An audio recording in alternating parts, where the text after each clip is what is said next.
understand why Western civilization is very different than the Islamic world, you need to understand the history of Islam. When Prophet Muhammad supposedly revealed his revelation from the angel Gabriel that he is supposed to be the last of the prophets in the early 600s, he started preaching in his own city, Mecca. He tried to recruit friends and followers to be able to spread his religion. And he tried for 12 years and failed. And after 12 years, he was only able to recruit his immediate family and friends.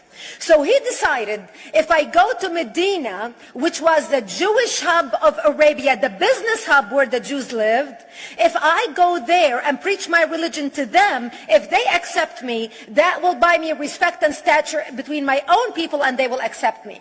So Prophet Muhammad started borrowing a lot from the Old Testament to make his religion more palpable to the Jews, to make it a lot similar. This is why you see a lot of similarities between Judaism and Islam. For example, Jews don't eat pigs, Muslims don't eat pigs. Jews pray a few times a day, Muslims pray a few times a day. Jews fast on Yom Kippur, Muslims fast on Ramadan.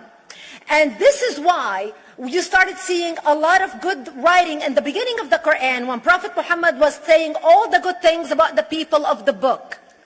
He took his message and went to Medina trying to recruit the Jews, talking about the people of the book, talking about how similar the two religions are. When they refused to accept him and follow him as the last of the prophet, that's when he turned against them and started killing them and started expelling them. That's when Islam went from a spiritual movement for the first 12 years of Islam into a political movement cloaked in religion after the year of the Hijrah, after Muhammad went to Medina and the Jews did not accept him. He became a military warrior and declared war on them and started expelling them. Jews and Christians became dhimmi, or second-class citizens. They were only allowed to stay alive and not be killed only by paying the jizya, or the protection tax. So they had a choice: convert to Islam, or if you want to stay alive, you have to pay the jizya or protection tax, living as dhimmi in the Islamic nation. Christians and Jews could not ring church bells. Jews could not blow the shofar. Christians could not ring church bells. They could not pray publicly. Christians and Jews could not gather together and build new churches or new temples. And the way they paid the jizya, or the protection tax, was in a monthly ceremony where they would get together downtown and the Jew would kneel on his knee and hand his goods to the mullah, who would take the goods as the price for buying the protection. And in many areas, Jews and Christians were given necklaces to wear as a receipt that they paid their jizya, or their protection tax. Jews considered najis under Islam. Najis is bodily fluid. Najis is garbage. Najis is dogs. Najis is dirty. So Christians and Jews were treated as second-class citizens. Islam continued to grow. As Islam grew, more people became dhimmi, or second-class citizens. Jews and Christians were given identifiable clothing. The yellow star, which was given to the Jews, that most people think is a German invention. It was actually an Islamic invention in the 9th century in Iraq by the second Khalif, Khalif al-Mutawakkil of Iraq, who invented the yellow star for the Jews to be identified as they walked down the street. Because Jews were considered najis, if a Muslim man or a Jew walked on the same side of the street, the Jew had to cross the other side so the Muslim man can walk, so he's not dirtied by the filth of the Jew. Christians were given the zunnar, the belt, which most of you men are wearing right now. That was an Islamic invention for the Christians. Islam continued to grow. They went all the way to Jerusalem. They conquered Jerusalem. Christians couldn't ring their church bells in Jerusalem. The Pope in Rome in 1090 told the Christians, how could you sit idly by and allow your brethren to suffer like this in the Holy Land? You need to go liberate the Christians. You need to go help the Christians. That's why the Crusaders were launched. The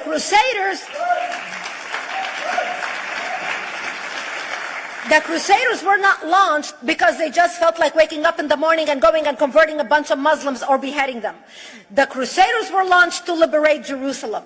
And they were able to liberate Jerusalem for less than 100 years before Salah ad-Din al-Ayyubi, Saladin, took it back, and Jerusalem remained under Islamic control until 1967, when the State of Israel liberated Jerusalem, where Christians, Jews, and Muslims could pray under the same sky.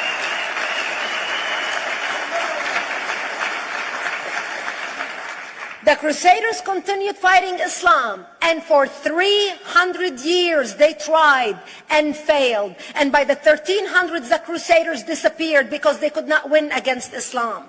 Islam continued to expand. They went all the way to Central Europe. They went all the way to China. They went to India. They conquered Spain. They changed the name of Spain from Spain to Andalusia. And they started, as they advanced, as they conquered more nations, more people paid the jizya, or the protection tax. And this is how the Islamic Empire grew. It went all the way until they was stopped at the gates of Vienna on 9/11. 9/11 is not a date that Osama bin Laden just picked out of a hat. 9/11 is a symbolic date in the Islamic calendar. By the 1600s, Islam had covered more of the earth's surface than the Roman Empire did at its peak. Between the 1600s and the 1800s, the Europeans were experiencing the European Industrial Revolution, where the Europeans were able to invent products on factory lines, where they are able to make money and sell products, which gave them the money to build a strong army in order to fight the Muslims. And that's how they were able to stop them at the gates of Vienna on 9/11.